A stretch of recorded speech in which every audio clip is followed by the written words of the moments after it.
Thank you. You're welcome. I'm gonna make you the host, but make sure it's recording, okay? Okay. Yeah, it says recording right now. But it might switch when it switches over to you. Okay. I'll make sure. So, okay.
About a million Americans are on Medicare.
Good morning, everyone. It is 9:04. I'll continue to admit people from the waiting room. I'm going to call our meeting to order. We have a very special meeting today. It'll be spearheaded by Dr. Meeks from Tucson after we do our initial introductions and initial branch reporting and state conference reporting. We do have one of our national board members on the line. She's also the president of the Maricopa County branch. I would like her, if she would, to give you all greetings. Dr. Karen Harden. Good morning, everyone. Thank you so much. Vice President Miller, my pleasure to be here this morning. And first of all, let me just say that, many of you know I've been involved in the NAACP for a number of years, 20 years or more. I started when I was like 12. But I would like to start out by just commending President Tyree, Vice President Miller, and the executive team of the state conference for all of the achievements that they've accomplished in a short amount of time. Precisely, this is the first time the state conference has been in compliance in over about 8 years. So the first thing I would just say is kudos, to the Arizona State Conference. And we are now making positive history on the landscape. So they've worked really hard, Vice President Miller and President Tyree and the executive team. So keep up the good work. Looking forward to seeing as many people as possible at the National Convention.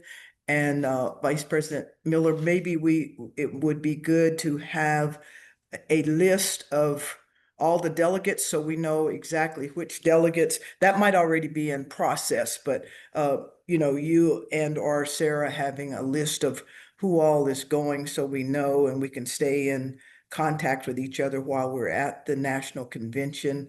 The resolutions were sent to the secretaries if anyone wants to look at those resolutions in advance.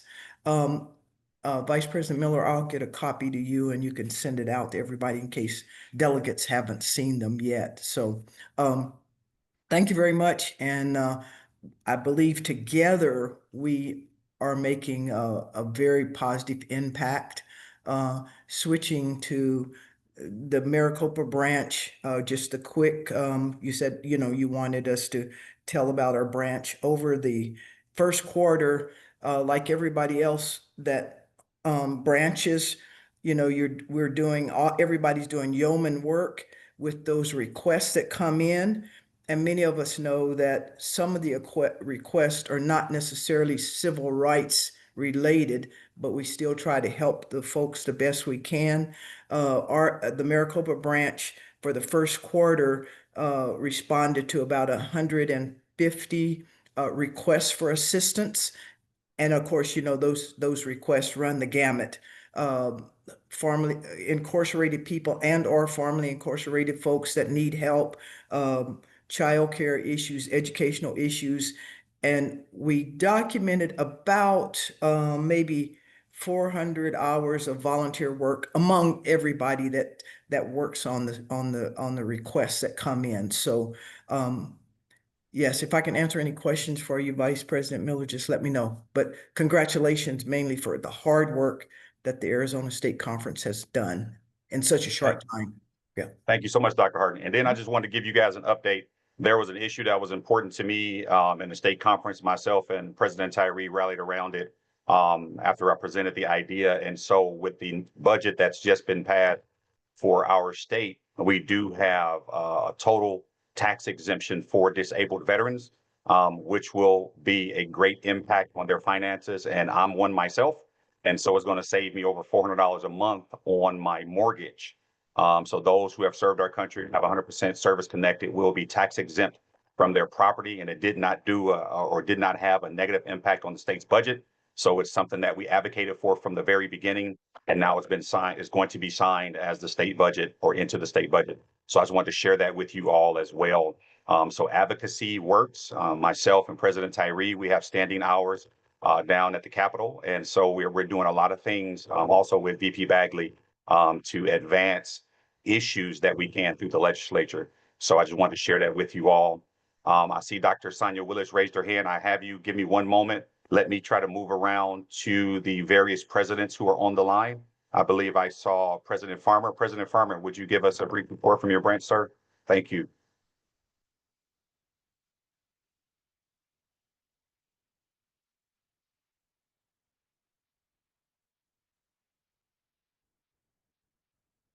Vice President Miller.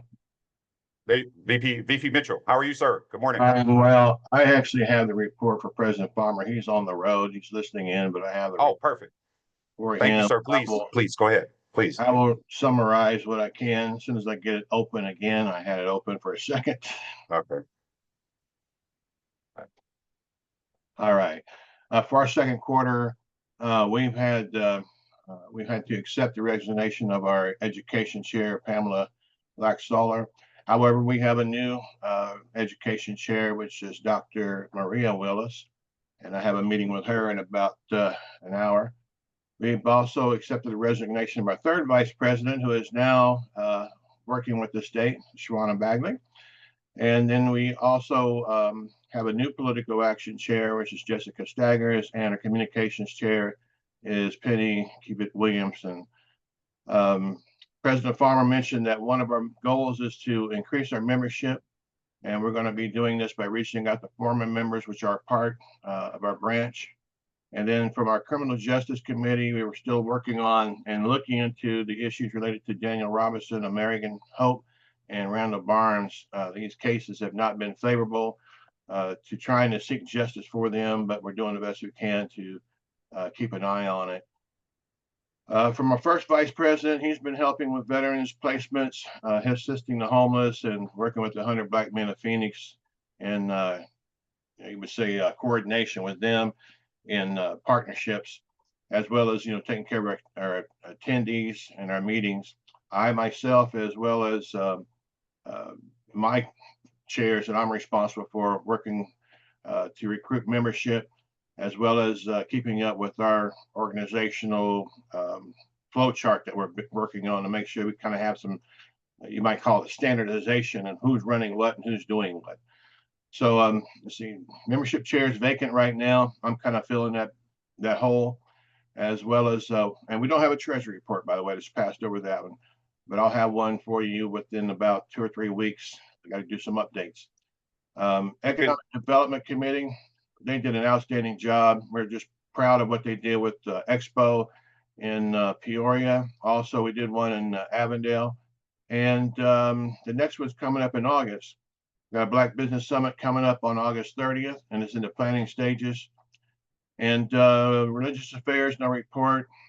Youth Committee Advisor, Selena German is really taking over since Fallon has moved on. She has really been working to build our youth, and they're actually partnering with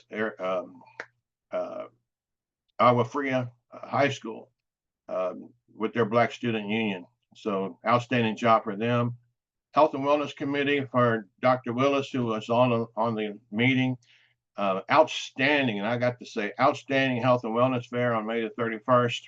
Our monthly meetings are going as planned. I can't tell you enough. So I'll let her do, if she wants to share anything later, I'll let her do that if you want that to happen. I don't want to take up too much time. But I just got to say that outstanding job by what she's doing. Education chair, I'll be meeting with her shortly, but she is really starting to work on building a purpose for our education committee to make sure that we are actually reaching out to our local schools, as well as educating our membership. Political action, Jessica just stepped right in and started running off. Again, I just cannot say how great. I'm so proud of what she's working with, but she's working to help to abolish private prisons and to continue the work that Shawana was doing, and tying in with the other committees as well to supporting them. Community action, successful Juneteenth, led by Gisette Knight. Other social events she's got planned for November. Communications chair. She's redoing our canvases. She's helping. She has got us some T-shirts she made for us during the Juneteenth to wear to show the EC, or to be for the EC members to let us people know who we were. And that's pretty much it. I don't have any other additional things that's on this report. I will say this, in my report, I should have shared that, and I don't know if you were there or not, or anyone, but the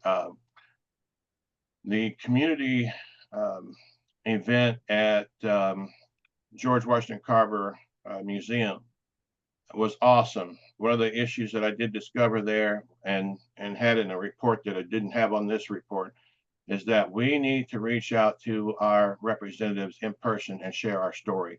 And so I wanted to make sure that at least get the membership that's listening today to hear that information. Sorry I don't have my video up, but I just needed to make sure to reach out and let you know this report. So I'm done. It's back in your hands, sir. Thank you so much, sir. I appreciate that. And so two things that you mentioned on the Daniel Robinson and Randall Barnes issue.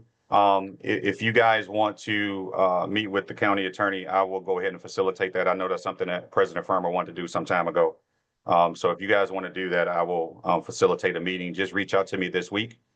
And then also, if you do not have a list of the previous members or inactive members, if you don't have an inactive membership list, we can get President Tyree to get that to you as well, VP Mitchell. So we can get that to you, okay? All right, well, thank you so much. Appreciate it. You're welcome, sir. Thank you. All right, are there any other representatives of any of the branches that would like to share any updates from their particular branches? And Dr. Willis, you had a question. Let me see if any other presidents have something to say or representatives from any of the branches. And the reason our state conference president is not on the call or won't be facilitating the call, she recently had a procedure, and so she's recovering, and we want her to make sure she takes care of herself. So I just want to share that with you all. Dr. Meeks, you can go ahead and share for your branch, please.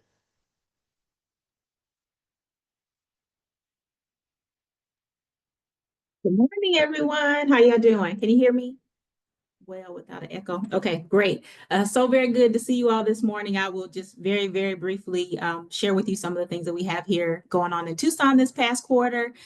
We facilitated and hosted a candidate forum. So this year, our Tucson City Council has 3 wards that are up for election. And so we hosted a very vibrant forum, which we, of course, believe is really important in providing our community members with access to candidates so they can learn about the issues and ask them questions directly. And we were intentional in ensuring that the questions we asked would really focus on our community. Oftentimes, you know, folks are asked very broad questions, but we want to know specifically about their impact and connection with the Black community. And so that was very well attended. As you all know, we are also in a time where the Congressional District 7, there's a race going on right now. And so that covers Tucson as well. And so we have been involved in sharing information with our members about what is happening with that right now, with that primary as well.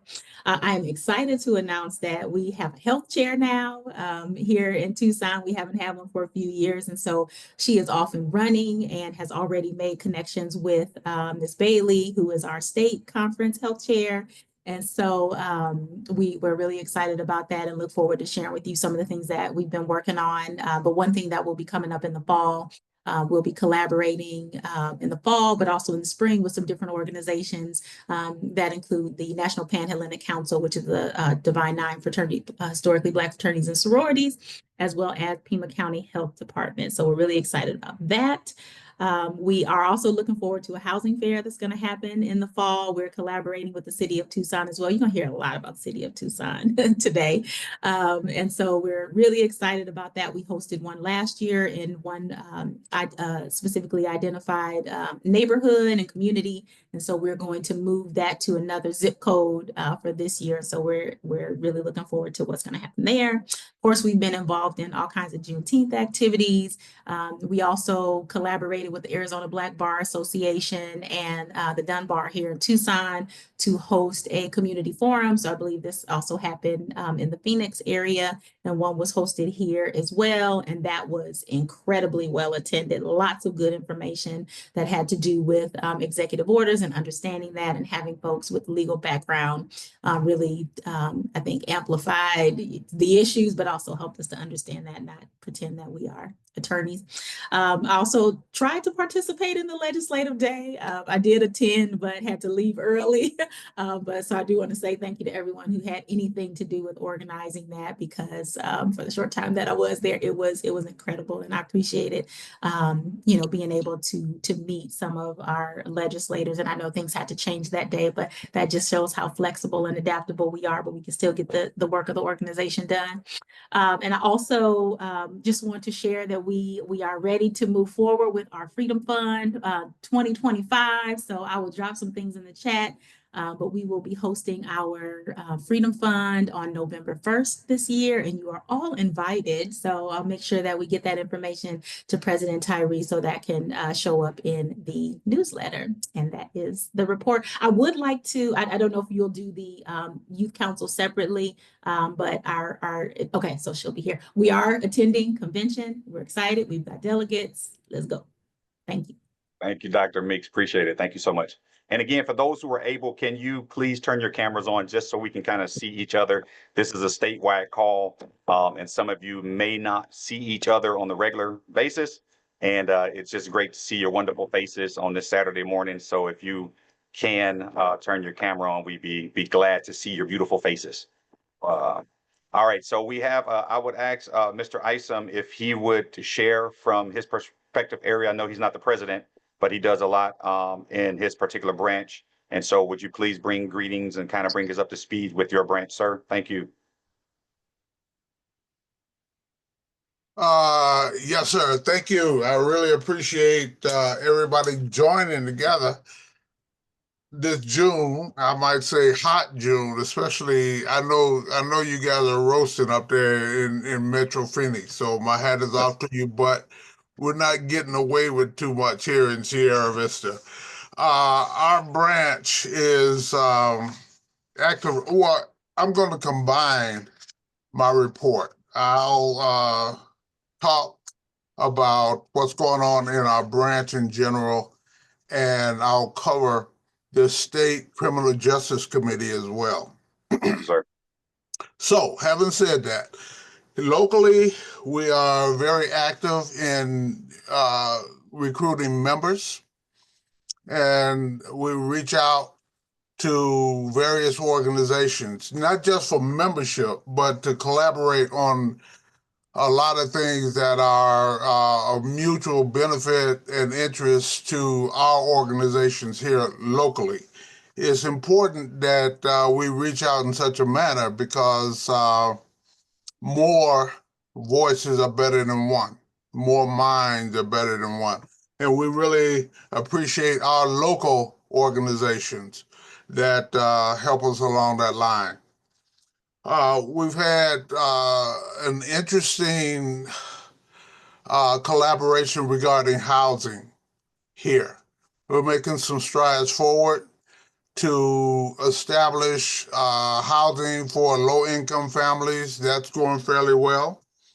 Our health committee is also doing very well. We're having a health workshop coming up in the near future. Our health chairperson is out of the loop right now. She's, I think, in the Bahamas, but she's done some yeoman work for health in our community, making people aware of various things, from common things like staying hydrated to the more complex health issues that everybody faces.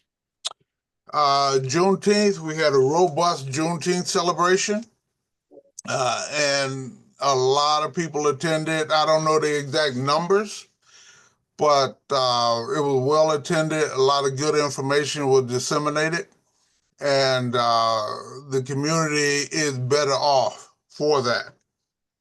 Now, my criminal justice report.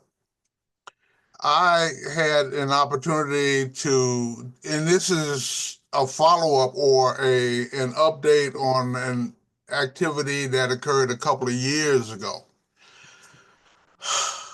I was a member of a commission to relook at the jail district in Cochise County. Cochise County, which includes Sierra Vista, Fort Huachuca, is the county with the largest common border with Mexico. And our Sheriff Mark Daniels, I had an opportunity to speak with him last month. And the upshot of the meeting in 2023 was to make our Cochise County jail system more humane. Our committee had an opportunity to check out the facility, and we discovered water pipes broken,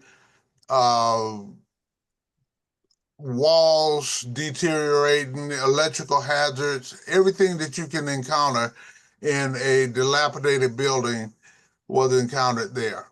And so the commission was formed to do something about that. And what was decided was that Cochise County would have a special election in the fall of 2023 to put the issue before the citizens of Cochise County. And that happened. We had a vote. And the vote was in favor of either refurbishing or replacing the Cochise County Jail. Okay, and this comes at a cost of a 1/2 cent tax increase for the people that live in the county. Now, that motion passed and it became a part of our plans moving forward. However, one of the members of our Board of Supervisors challenged it in court, and that repair of the jail facility was held in abeyance until now. You know, I spoke to Sheriff Daniels a few weeks ago, and I tried to get an update, and he was as frustrated as I am. And on the 6th, on the 6th of May, I met with him, and this issue that is in the courts right now was resolved. They came up with a resolution or a compromise to move forward with that. But this compromise comes at the cost of another vote this November. So that's where we are. As far as other criminal justice business, our state Criminal Justice Committee convened on the 28th of May. Attorney John Dacey of abolishprivateprison.org was invited and indeed came to join our discussion on getting rid of private prisons in Arizona. He explained to us that he had previously worked with our state conference and a national organization in an effort to make things fair as far as private prisons are concerned. And the general consensus is that private prisons have no place in a democratic society. People are incarcerated for the profit of some organization, some business or organization, and that's not exactly fair in our opinion. So we're continually working with him to try to get a better focus on this and more attention to detail regarding private prisons. We also discussed the feasibility of raising funds to assist needy mothers who are incarcerated and lack the funds to post bail. There are organizations around that have taken up this effort, and we feel that establishing a program to help these mothers, especially these single parent mothers that are incarcerated, pre-trial confinement. Let me say that again, pre-trial confinement. That are incarcerated without money to post bail. And as you know, the Criminal Justice Committee for the state of Arizona is working on elimination of cash bail anyway. But for mothers that are incarcerated pre-trial, there's a very good chance that when they do have their day in court, they may be exonerated. But after weeks or perhaps even months of pretrial confinement, they've lost their jobs, their families are disrupted, they lost their place to live, and it just makes society worse as a whole. So we are looking for working to help, at least help, give some help to the mothers that are incarcerated as far as bail is concerned, as we continue to march toward elimination of cash bail altogether. The branch and the the branch, as well as a lot of chapters in our state criminal justice committee, participated in the hands-off protests that occurred recently. Nobody represented the NAACP per se, but we as individuals add our voices to the scourge that's being held around the country, on not just on civil rights, but employment opportunities and all sorts of things across the board. So we have we've been working in that regard, in that perspective. So that pretty much. One last thing. I've been trying to reach out to the Criminal Justice Committee representation from Yuma and Flagstaff branches. So if I can hear from them and bring them on board, our criminal justice footprint in the state of Arizona would be increased, and we can have a better perspective on what's going on around the state. So that's our report. Thank you. Does anyone have any questions for me? Thank you, Brother Thank Isom. you. Thank you so much. So we will ensure we get you in touch with someone from Flagstaff as well as Yuma. I did text President Cade, and I'll reach out to President Clayton as well in Flagstaff for you, so we can go ahead and facilitate that. So thank you so much. Also in these meetings, like again, let us know the needs that you may have from a branch perspective, and if there's something that we can do from the state conference to facilitate that, we look forward to doing that. So thank you so much, sir, for all the work that you're doing. Is there anyone on the line from Maricopa that would like to share from their, perspective as far as branch activities? I see we have VPO John, we have Secretary Nikki, and also we have VP Cotton. And can you do me a favor, guys, when you come on, just keep it kind of brief, down to like a minute and a half, so we can move forward. From Pinal County? Pinal, yes. Perfect. Yeah. Just quick update. We are in compliance regarding how many members we have. And then our treasurer sent everything to National to get our AFR in compliance last night. So we should be in compliance very, very soon.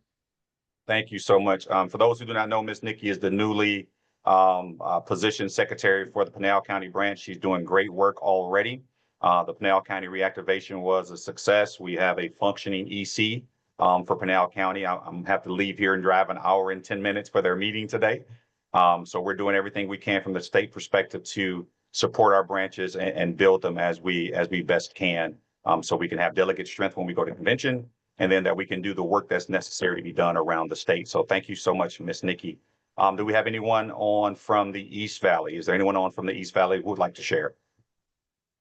Any East Valley representation?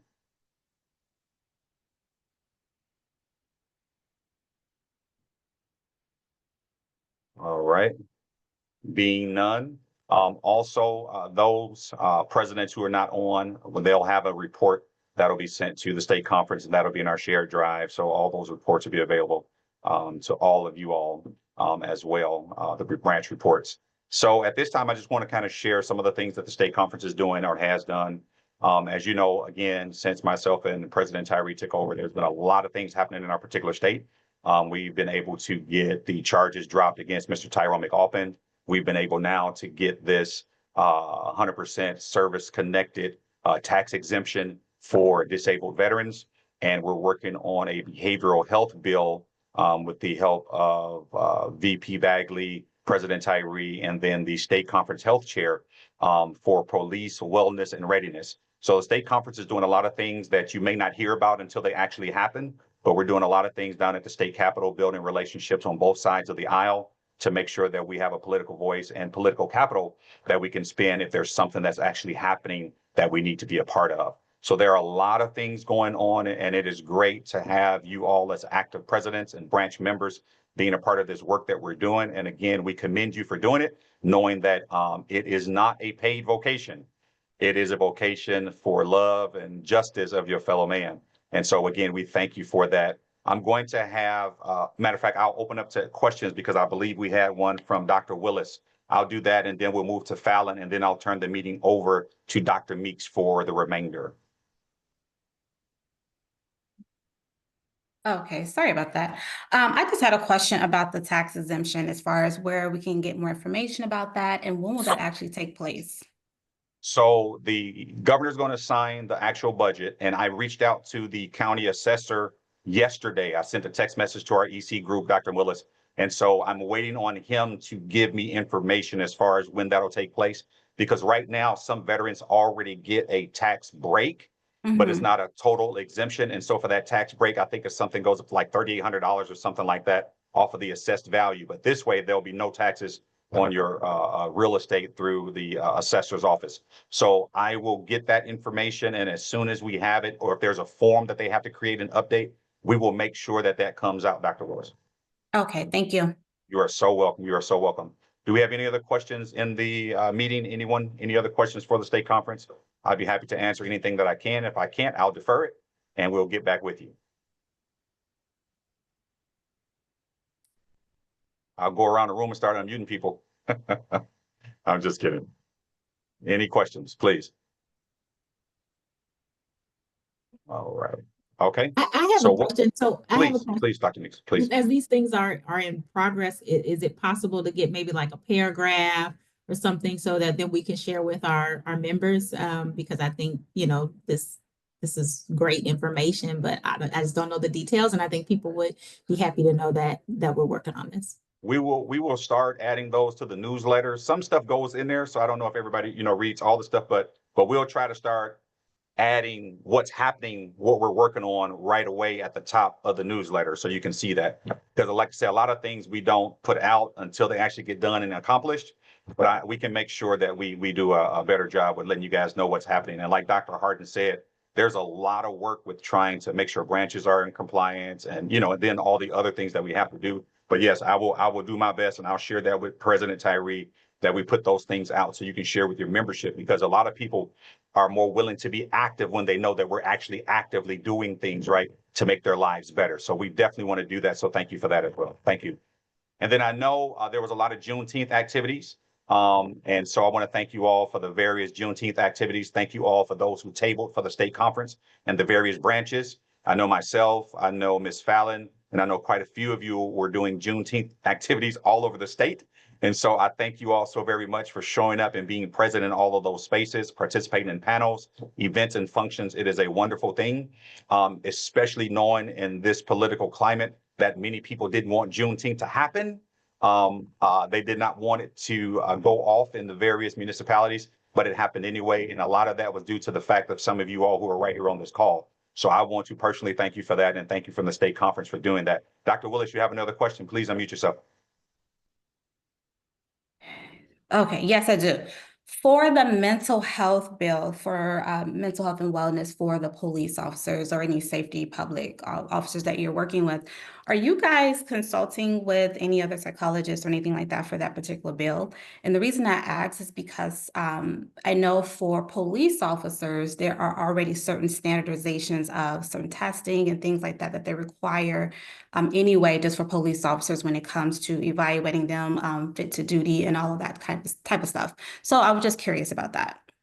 Yeah, so there's the bill that we're trying to work on is to be a little bit more proactive with policing in case and not just when something happens, Dr. Willis. So, you know, yeah, when something happens, they have a fit for duty evaluation and all those various things. But there are a lot of work stresses that are not addressed. And then it creates issues. And then when something major happens, then it's like, oh, we need to get this guy off the street and get him some help. But it was something that Exactly. was leading up to that. So that's the angle that we're taking. And I'm Okay. kind of selfish in this because my son is a police officer, right? He's also a military veteran, a Navy Marine veteran, and I don't want him to have any issues that create something greater down the line. So mental health is very important.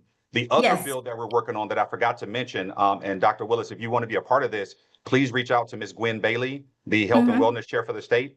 We're also working on another bill to ensure that people can have mental health care without copays. So it's something that happened in New Mexico that we're working on as well. And so it may end up being an expansion of EAP employee assistance or something that we can get coded into Arizona revised statutes to make sure that people can get mental health care without finances being a barrier. So that's another thing that we're working on as well. But if you get with Gwen Bailey, President Tyree as well, if you want to be a part of that, we would love to have you be a part of that. So thank you so much. Thank you for that. No worries. And Ms. Tricia wanted to thank Dr. Harden for coming down to the Juneteenth event. So again, thank you again, Dr. Harding, for that. She again is our Region 1 board member. She's been doing the work for a very long time. She's very accessible, and we are blessed to have her as a part. So at this time, I see some people in the waiting room. If there are no more questions, I'll turn it over to Ms. Fallon Jones to give you all a brief synopsis of youth and college and what that actually looks like. And some of you may not really be familiar with it, especially if your branch really hasn't done a lot with it. But she's going to tell you the distinctions between what you can do as a branch, what the state conference does, and what she does, so we don't blur lines and people actually know what it is to be done. And then also we do need support from all of the branches to make sure that we're taking care of these kids, right? At the end of the day, all the things that we desire to do with them, it takes money and it takes funds. I myself personally, I've given money. I won't say how much, but I've given money personally. And I think it is a good investment, giving our kids things that we probably didn't have access to growing up. And Ms. Fallon is doing a great job with ensuring that we have resources, that we have activities, functions, and things that bring our children up and make them well-rounded to succeed in this world. So I'll turn it over to Ms. Fallon if there are no other questions. If you need my phone number, I'm going to drop it in the chat. And you know my email, I think everybody knows that, vp@naacp.az.org. You can email me, or if you have a question, you can text me. I don't mind giving my personal number out. I'm a pastor. I pastor several hundred people, so it's fine. If I don't respond right away, just don't worry, I'm gonna get to you. So I'll turn it over to Ms. Fallon. Thank you. Thank you, VP Miller. So first, I'll start off with what VP Miller asked me to speak about first. And I think it's a very, very important topic, specifically because if any of you are anything like me, we're all getting used to still, even though we've all been doing the work, the actual organizational structure that is the NAACP. I'm learning, I'm a sponge, and as I'm learning things, I'm trying to do my best to regurgitate it regularly so that we are all, aligned. And when it comes to the state conference, and the youth state conference in particular, we have our own unit separate from the adult state conference, but together we make a state conference to national. And the reason I like to talk about that first is because for many, many years, we've had a little bit of trouble making sure that we have our required numbers, our 6 compliant youth and college units, in order to make the state conference whole and compliant. Well, as many have heard, and I'm happy to report, this year we are compliant. Not only do we have 8 youth and college compliant units, but I've been going back and forth with our national leaders for a while, Mr. Derek Lewis and Jamel and Marie. And I think we might be able to pull off a 9th before the convention. I have approval and permission to do that. The youth also are still in elections right now. They have extended their elections twice. A part of compliance. Now we talk about, having our 6 and 6, 6 adults, 6 youth in college, but also a part of that is also being compliant when it comes to elections. You have to hold elections or our delegates are in jeopardy. We just got an email about that for 3 of our units. And then on top of that is we got to be compliant as a state. So we're working on those things. As I'm learning them, I'm making sure they get done. I also want to do a little bragging about my babies, and that's that I found out in our entire region, and we have the largest region, we're with California and Hawaii and Oregon, Idaho, all these different states.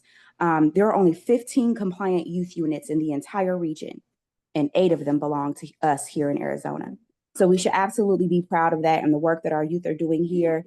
Last year, thank you, VP Miller, thank you. Last year, we had active and engaged and compliant, a little under 25 active, engaged, and compliant youth. We are now roughly at around 300 around the state. And my goal is to get us to have 15 compliant youth units before the year is over, which I'm working on Pinal County right now, thanks to a few people on the call, including Nikki, the secretary, who's incredible. And having over 700 active youth members around the state. Now, here's how that breaks down, as VP Miller requested. Here's how that breaks down. There's also something called, underneath the state conference, a youth works committee, where the youth advisors within that jurisdiction make up the youth works committee and can elect a chair. And then that becomes the youth works chair of that jurisdiction. So we're talking a West Valley Youth Works chair, an East Valley Youth Works chair. And those advisors in that area, just to use East Valley as an example, that would be the East Valley Youth Council. Now that's going to encompass, because we're reactivating Mesa, and then Scottsdale Community College with Dr. Saunders, and then also ASU, who is becoming our fastest growing college chapter. All of those advisors together would make up a youth works committee, and they would elect a chair. And then from that level on are the youth advisors that work within their local units, youth councils or college chapters, because they are not branches. Learning the lingo is also important. And then they have their own executive committee, not boards. We do not have boards. We only have one at the national level. So that is the structure. That is the NAACP on the youth and college side. And if you're not familiar with our leadership, because I want to start talking about them regularly, our leadership on the youth and college side are, and he reports to Derek Johnson, but I like to call him our Derek Johnson. Our director and leader is Derek Lewis. And Derek Lewis reports right directly to Derek Johnson. And then we have 2 national organizers that I'm getting very, very close with and have a lot of respect for, these young people, which is Jamel and Marie. So you'll see emails from them sometimes. Some of you have already received them. And it's good to know these folks because, one, when we go to convention, they're going to be our biggest advocates. Last year when our babies went to convention, the gala tickets were sold out, but because of the relationship that we had built and cultivated over time, Jamil let all of our babies into the gala for free. Because he said, I know you guys are out there doing the work, bring them on in here. They're not going to miss this. So that's what community looks like on a national level, in networking and rapport. So that's the structural side of things. And I'm working on, I have this also on our youth and college website, if you're interested in going there and looking at the mentorship videos under the advisor tab. But I can also get the link out to you guys directly if you have any questions on the structural aspect of youth and college. Now, quick report, VP Miller, I promise this will be fast. Quick report on what they've been working on. And I'll do this rapid fire. We did attend 6 different Juneteenth events. I didn't sleep all week. I don't even know how it happened. It's all a blur. We went to Avondale Juneteenth with La Jolla, that was headed by Gisette in the West Valley. Incredible event. We've done it a few years in a row. My youth always have an amazing, amazing time there. And we have a partnership with Just Communities Arizona, and they were nice enough to allow those youth to put on a talent show at that event. So our youth got to perform there, and we got to table there and do what we do there every year and build community. We also went to the Tempe Juneteenth block party, participated there. Down at City Hall, there for the National Forum of Black Public Administrators hosted a Juneteenth at City Hall. Our AXO youth got to present at that event. So they got to practice because we need to get them a lot of practice and mentorship before convention. They have 2 more practices coming up before convention, but I'll talk about that a little bit later in a few seconds. We also did the City of Goodyear Juneteenth. That was the biggest one. I mean, every year it just gets bigger. Talked to the officers. They expected 4,500 people to roll through Goodyear. They said they were over. It was about 5,000 Black people and allies that rolled through Juneteenth that day. And it was an incredible event. We did table there as well. And we did the East Valley Juneteenth Freedom Day celebration. Incredible event. We got to table with that one as well. Got a lot of East Valley youth interest, which was exactly what we needed at this time. And then the final one that we did, we drove down to Casa Grande and did the Pinal County Juneteenth Town Hall event, which was absolutely incredible. They had panels, and we got to, further our engagement with the Pinal County and Casa Grande community, which is very important to make space for our youth there. Lastly, we have been working with Tiffany at the County Assessor's Office to create a day for job shadowing, and they do have some internships that they want to offer our college chapters. We have been working on making sure we're supporting our delegates, as VP Miller mentioned. And I can't stress this enough. If I don't say anything else, it is so important that we understand that what delegate strength does for us nationally.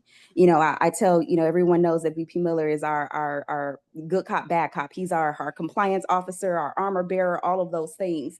And when he's being very strict on all of us about compliance, I want you to understand from the bottom of his heart that it's very important to him and us that nationally we are recognized, and understand that when we are not in compliance and when we do not have delegates, we are not recognized. We don't have a seat at the table at the national convention. Really, they forget about us, and they don't include us when we are not doing those things. We become not really a good value asset to the NAACP.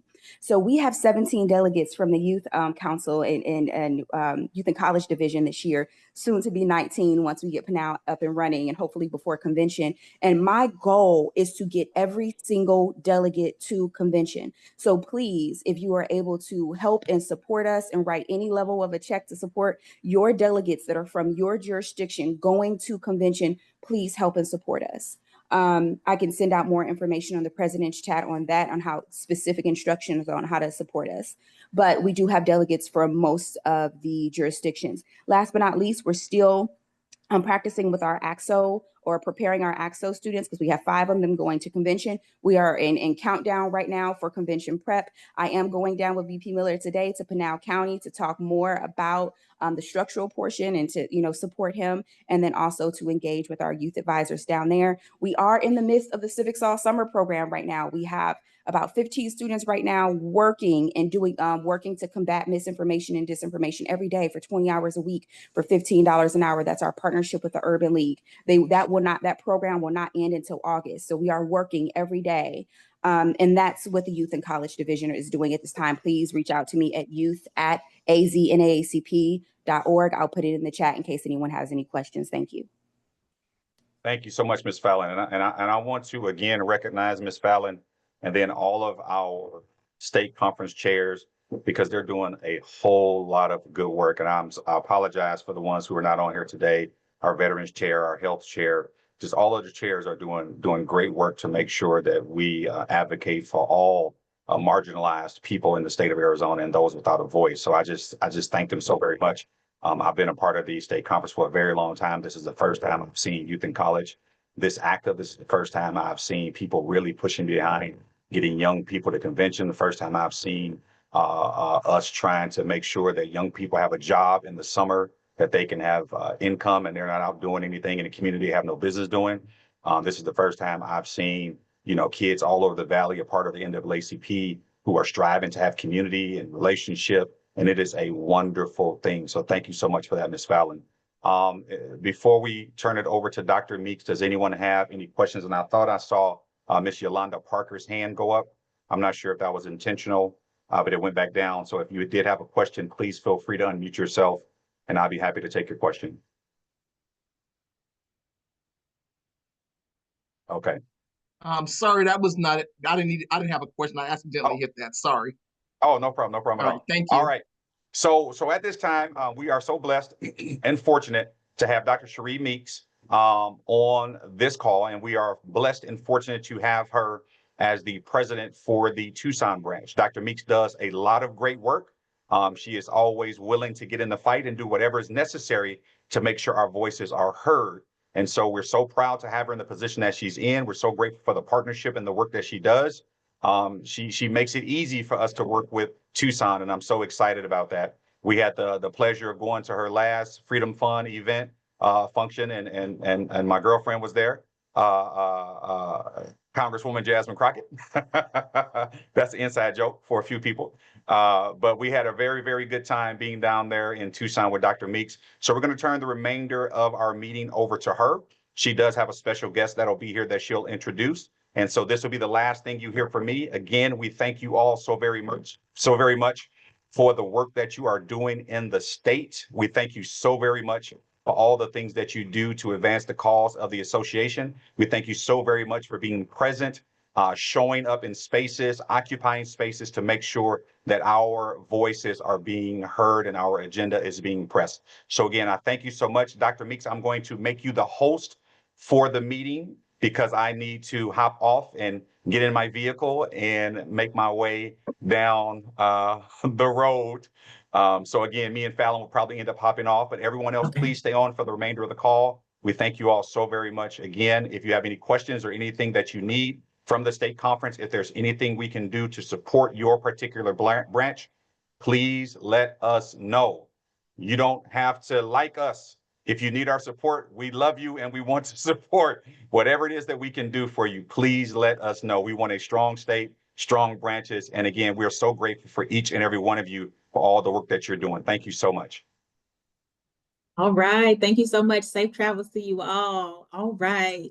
It's so great to see you all this morning.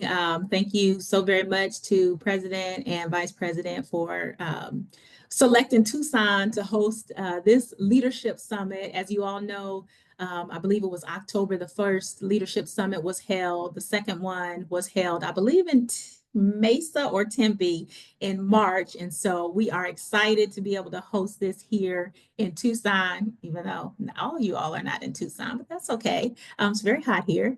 But we're really excited to have an opportunity to introduce to you all an amazing leader in our community who is doing some incredible work, especially in the face of all the things that we know we're dealing with.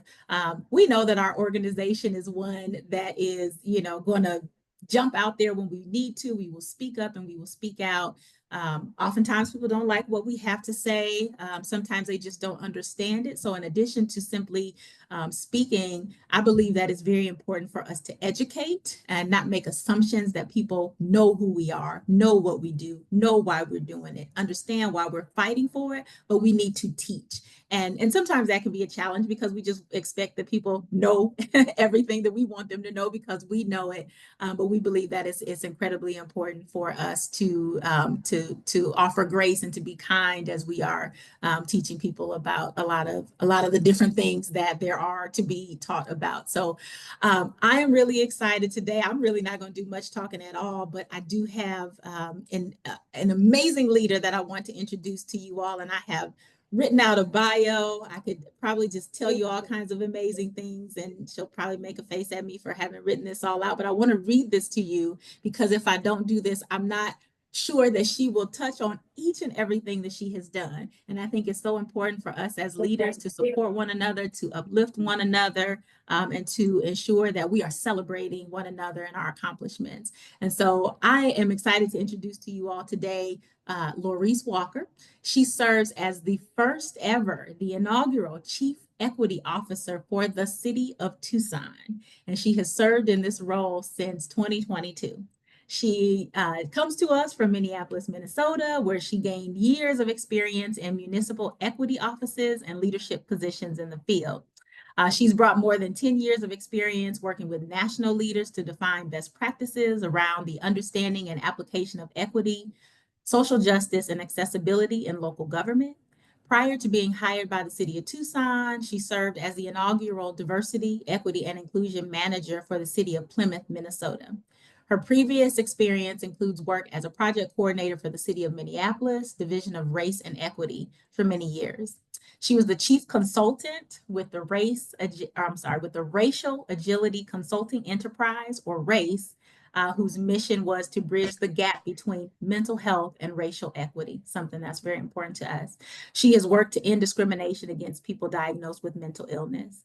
She currently serves as the equity officer with the International City and County Management Association, and her educational studies are in industrial and organizational psychology, and she is involved in numerous professional organizations and certifications in diversity management, project management, and corporate training. And just side note, I'm gonna tell it anyway, she is a young woman, a young leader who has already done so many incredible things. And just, outside of doing all this other great work for the city, she is a competitive gymnast, a tennis player, and has just done so many cool things. So I think it's important to know the fun things about her as well. So I would like to introduce you all to Larice Walker. And Larice, I don't know if you need to share anything, but I'm going to put the spotlight on you as well. And let me also say, she comes through. Last minute, give her a month, give her a year, give her a few hours, she's gonna come through. So thank you so much for joining us this morning. Yes, thank you. Yes, I'm moving, so I apologize. I'm wearing a hat. But yes, thank you for having me. Can you hear me okay? Yes. Okay, cool. Yes. Yes, I'm the Chief Equity Officer for Tucson. And I think that, when we talk about leadership, and I'm excited to talk during this time, I've been speaking at a few things most recently in the last 3 to 6 months, and a lot of the topics have been about leading through tough times. And I think it's so prevalent to talk about leading through these challenging moments because we've seen this time coming. Even prior to the last 6 months, I think we can kind of take it back a year ago, maybe 2 years prior. And I would say, when I joined the city, I remember giving one of my first keynotes as a chief equity officer for Tucson, and I was at an HR summit, and I was given a data point about how many equity officers were still in their roles in 2022 after all the roles were created post George Floyd in 2020. And the average tenure at that time for a chief equity officer was 18 months.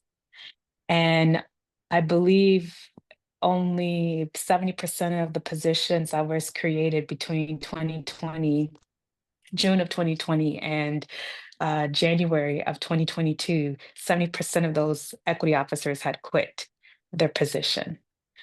And it just sat with me at that moment of like, why was the work created?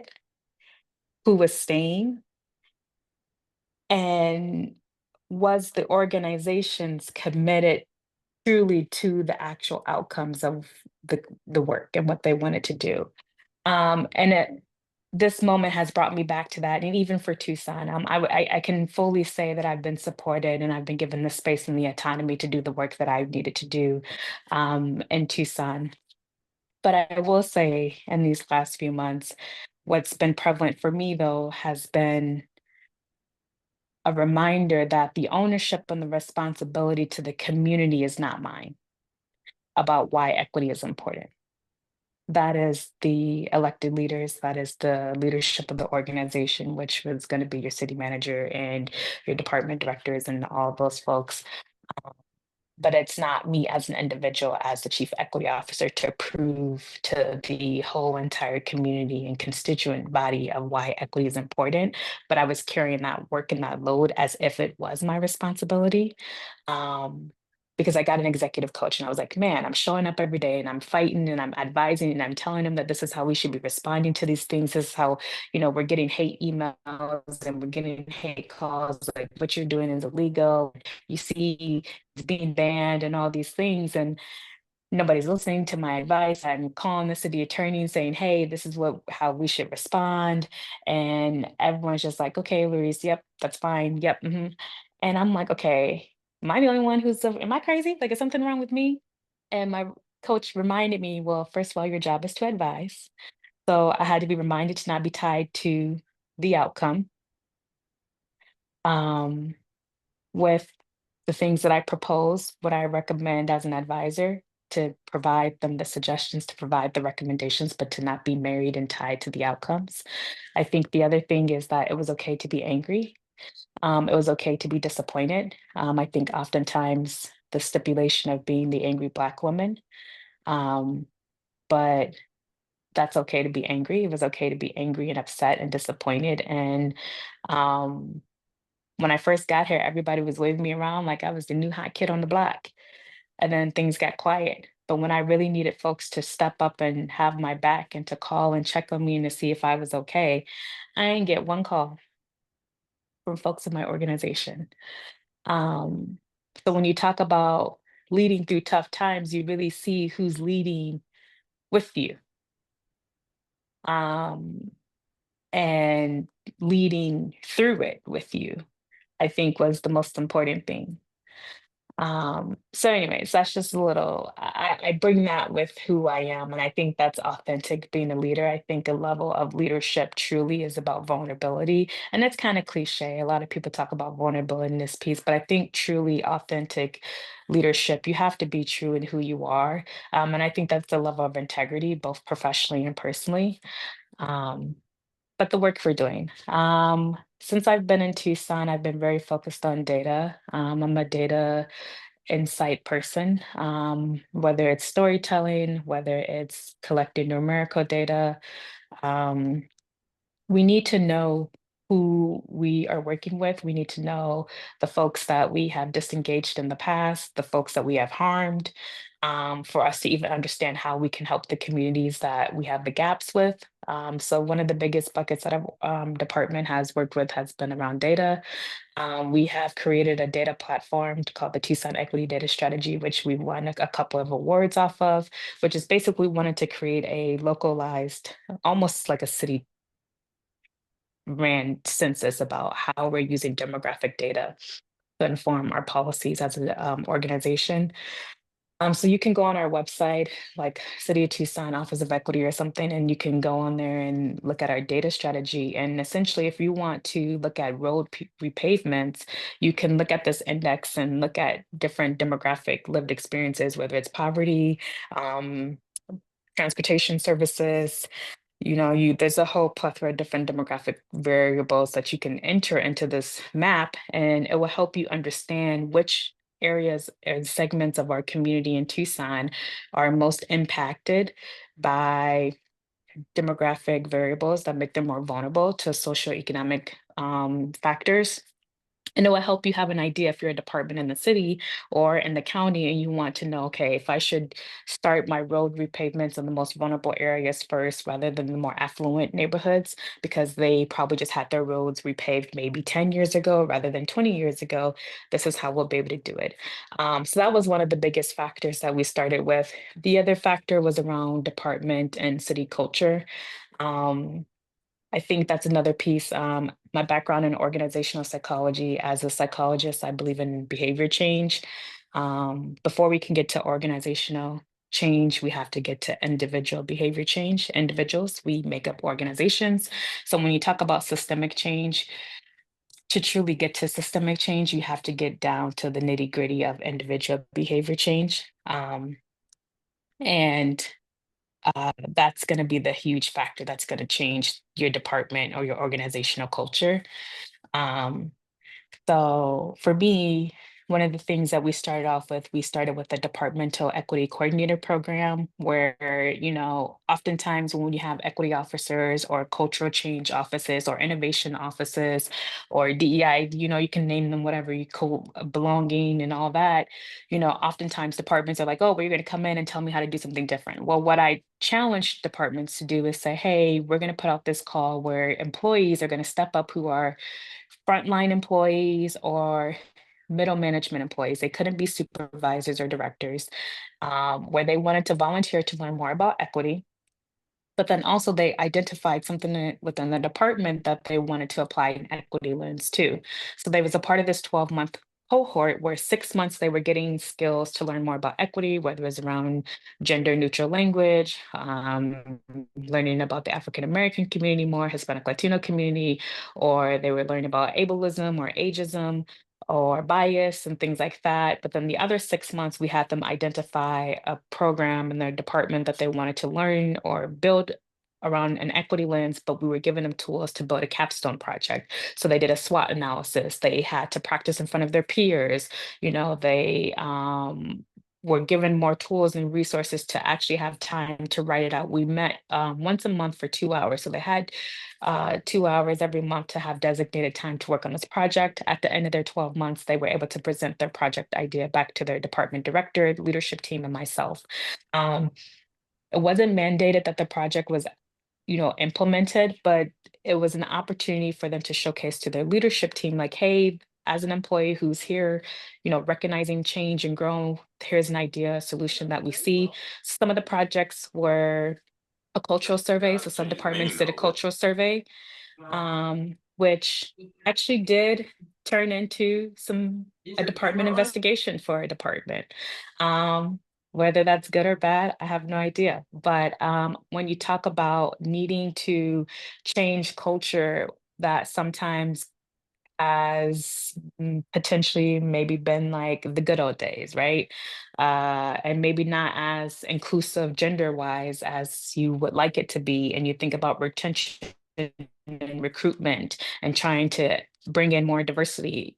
You have to recognize that sometimes. And if you're not doing these department culture assessments, how would you know where those gaps are?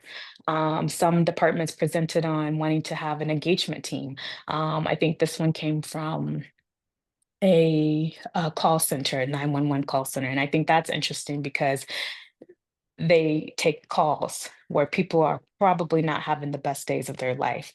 So it's ironic and interesting to hear this call center wanting to have some type of engagement opportunity to engage with the public where, hey, we are also a face that you can interact with, where we're not on the receiving end of somewhere where it's always associated with pain and sadness, potentially because when you're calling us, it's because you're in a catastrophic moment, right?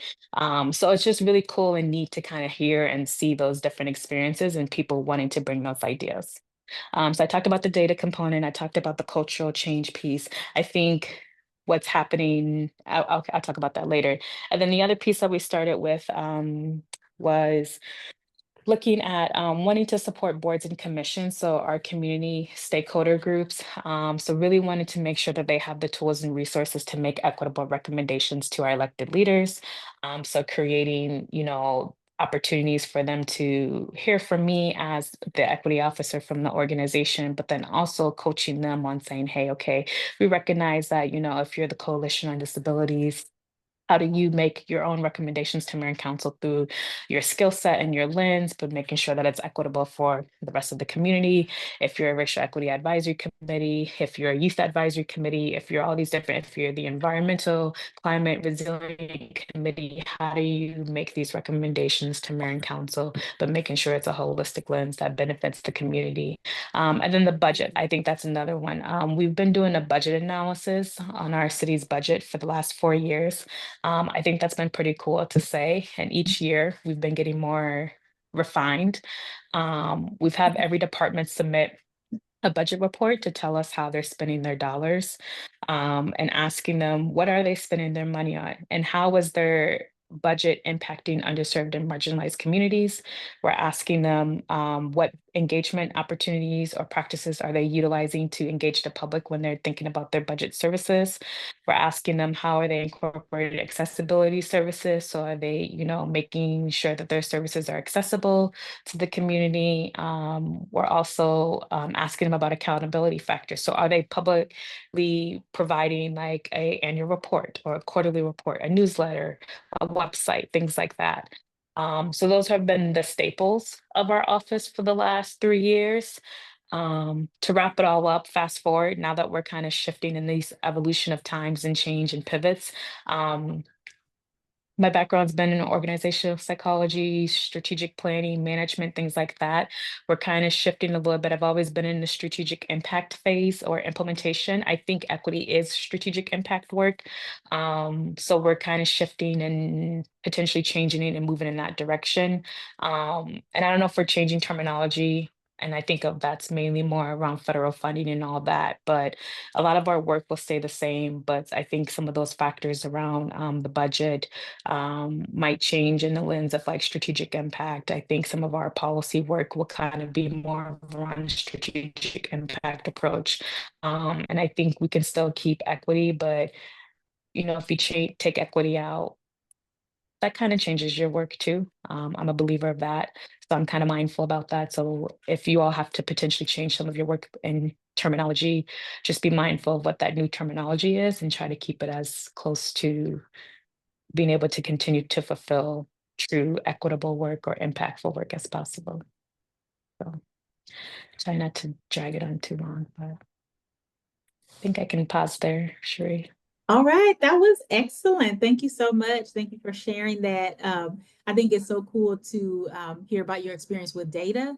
Oftentimes we want to just do things and they're not really evidence-based. They're not grounded in much. And so, you can try and figure things out. But I think that having the data is really important. And I dropped the link in the chat. So I was able to Google that and put that in there. So if anyone wants to check that out. But I'm curious about response to these ideas that you had from, with these different programs and these different initiatives. What was, I know I'll open this up to others. I'll ask the first question and then if others ever have a question, but can you talk a little bit about the response? So understanding that you are the first person in this position, the first person to really name it and identify and define what this means for the city. Can you talk about the response and like the getting people on board with what you've been doing? Yeah, for the most part, it's been well received, but I think it's been well received in the sense of like, okay, yep, you can go do what you need to do. And it's not been a lot of like, don't bother me, but I think a lot of departments been open and receptive to say, hey, okay, how does this impact my department, which has been nice. I would say one of the things that I didn't mention is we've been working a lot with the Tucson Police Department around data. I just was working with them about their use of force task force. So I was like kind of nagging the police chief, like, hey, I want to see the data around use of force. Hey, I want to see the data around use of force. So their data manager called me a couple weeks ago and was like, hey, we finally have that dashboard ready and we're starting to create a live dashboard. So I'm on the committee for that and it's going to be open to the public soon. We're just working out some logistics, some glitches on it. But I think that's been pretty cool to being able to see how do we continue to be more transparent. And I think that that's my job, or that's been my goal, is to not come into the organization and say, hey, this is what you're doing wrong. I've always been encouraging to every department and anybody that I work with, hey, you're already doing good work. How do we make it better? How do we just continue to be transparent? How do we be accountable? How do we show the community? How do we show the public? And how do we give them access to it? And I think that's one of the biggest pieces, especially with the data piece, and that's why we built the dashboard that we built, is that so anyone can go on there and you can access it. You can create your own data point and you can put it in your own presentation. If you want to go to your neighborhood board and say, hey, I want to create a speed hump in our neighborhood, and this is why, because of the speeding metrics over here, you're able to go in there and create that yourself. So it's been well received for the most part. Good, good. All right. Are there other questions? I didn't see any in the chat, but if you would like to ask a question, please feel free to unmute and ask. Maybe tell us where you're in from. Any questions? Any questions?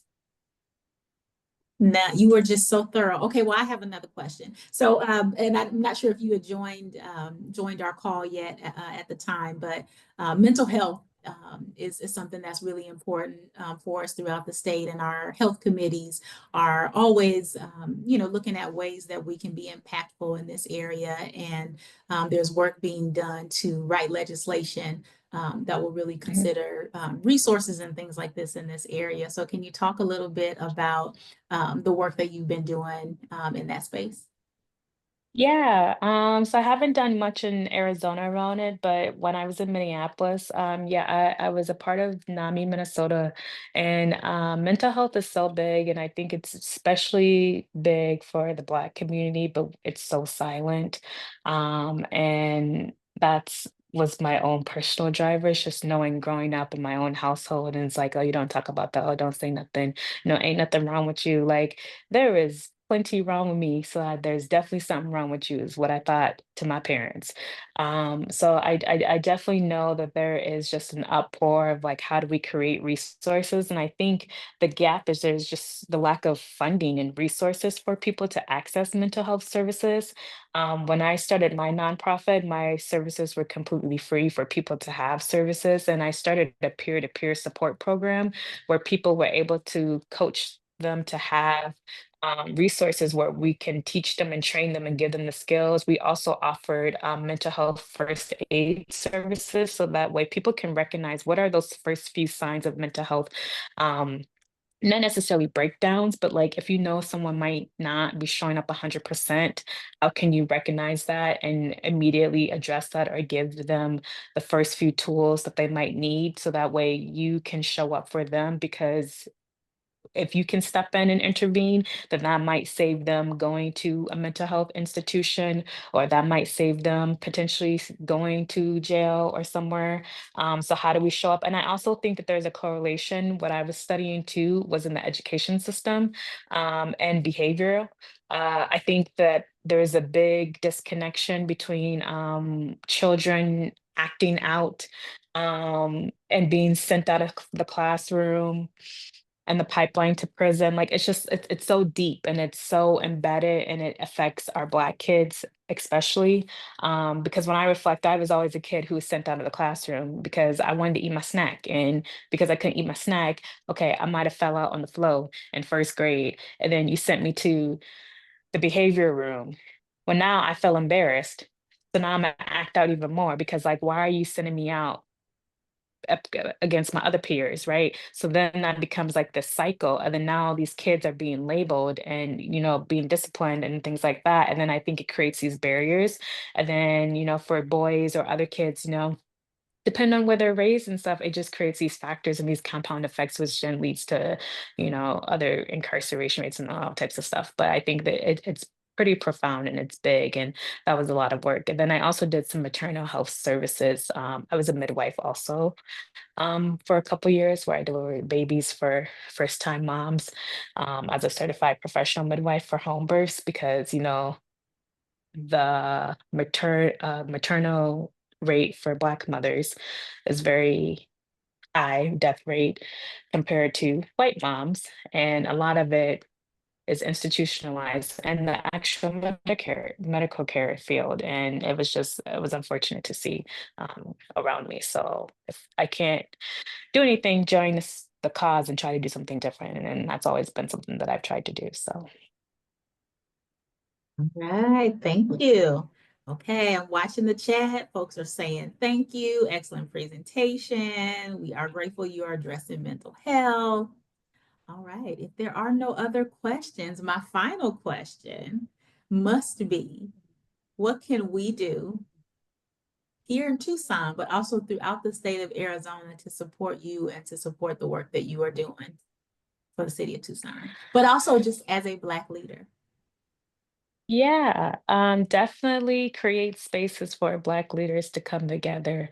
I definitely would say, as a transplant, I haven't seen a whole lot of spaces. So just continue to create spaces for Black leaders to come together in Arizona. I think that would be great. This was awesome to come and speak. And yeah, support one another and create the space, because this is cool. There's a lot of good work happening. I did jump on a few minutes before I spoke, and it was cool to hear what other folks are doing across Arizona. So I think it's really awesome to build a network. So yeah, definitely get connected, share the resources where there's needed, for sure. We can do that. We have a note in the chat. There's a desperate need for your work in the Phoenix area with the police department. So you may be aware of things going on there. If not, we can put you in touch with some folks. Okay, there is a question from Esmeralda Castillo. Yes, hello. Thank you. I'm sorry for asking it so last minute. I got nervous and I said, no, you've got to ask, girl, you need to. So I appreciate everything that you shared today. I think it's so important and so needed.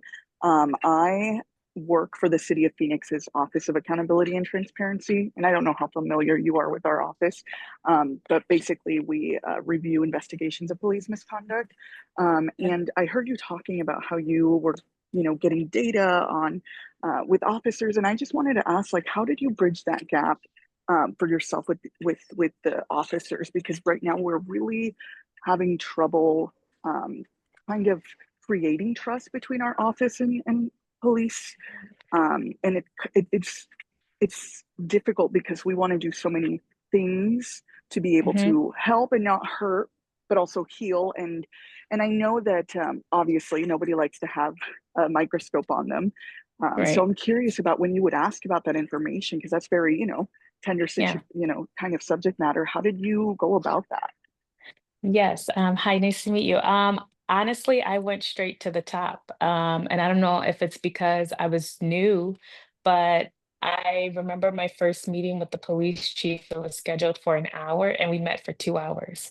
And our interactions, I will be very honest and very candid, they weren't like always like perfect. We've had some uncomfortable conversations where I had to say, hey, like you can't send me an email like that. Like, hey, you can't talk to me like that. Like you can't like say, hey, I need to do something because you have a large part of the city's workforce. Like we have to treat each other. We're both colleagues and we have to respect one another on the same level.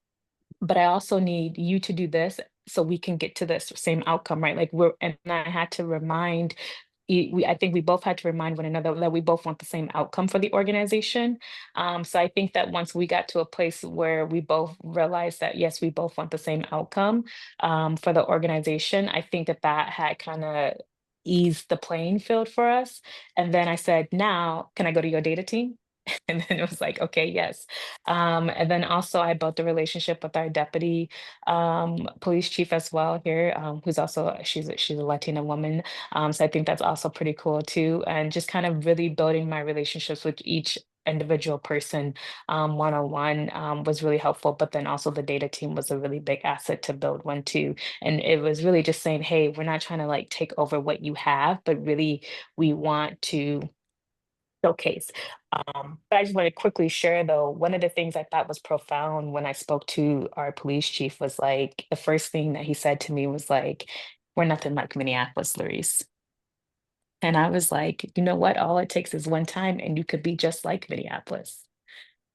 Yep. And and that is where we was like, yep, that's what got us. And I was like, yeah, we're gonna be right here. And I think that that's where I was like, oh, I met my mat. Like, yeah, we're gonna be right Hmm. here. You know what I'm saying? Because that's all it takes, right? Like, yes, I think your department's doing good work, and I recognize that. And again, I always have come in with every department, not just police, not fire, not 911, not public safety, but every single department of transportation and water.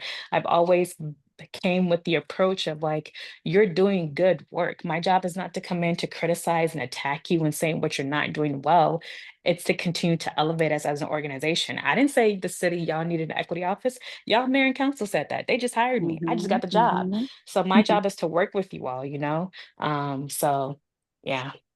Thank you. But I we can definitely appreciate that. meet and I can drop my email and we can talk about it. But I it's would love that. definitely, but honestly, going to the top, sharing your idea, really building that trust because showing them that you want to work with them and not against them Mm. is where you need to build that bridge because that's where the gap is going to be.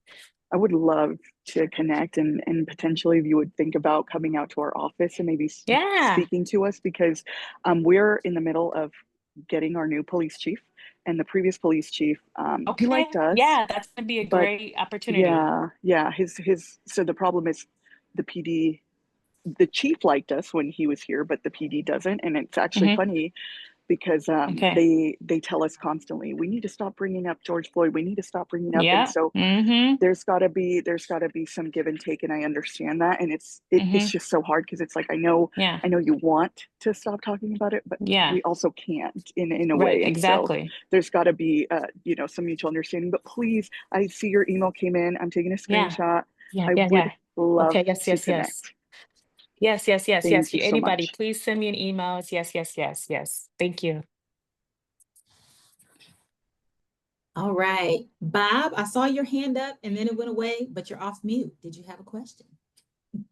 Okay, sorry, I can't get my camera to work. I wondered if, Laurice, that you could identify allies in the city of Tucson who support your efforts, whether it's the faith community or the Latino community. How does that look? Do you feel like you're on an island, or is there a cohort of allies?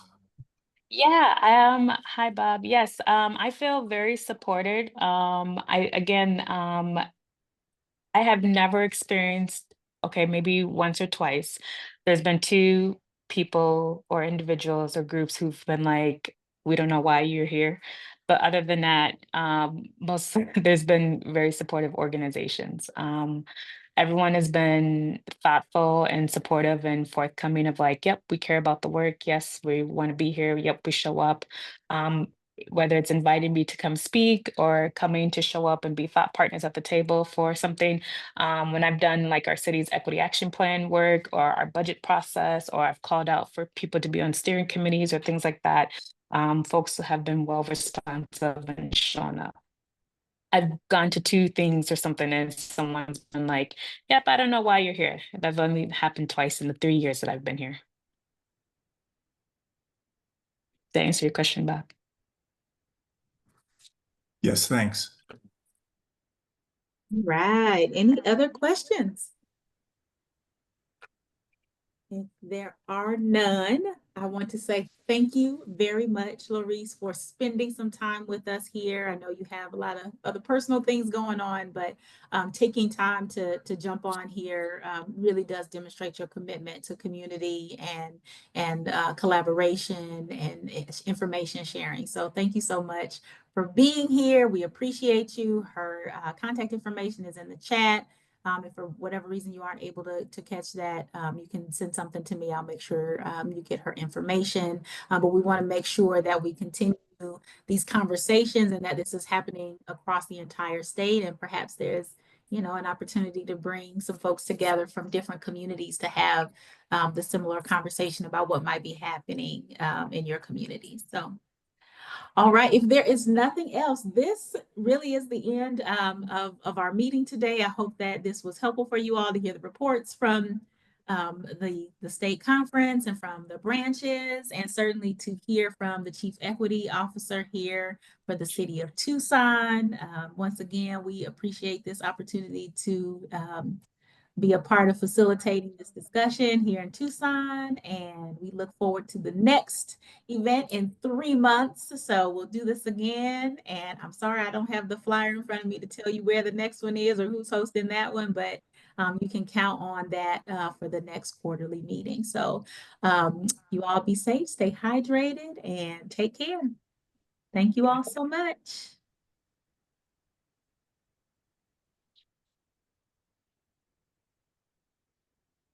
Thanks, everyone. Good to see names I've seen before, even though I didn't get to see faces. Bye, everyone.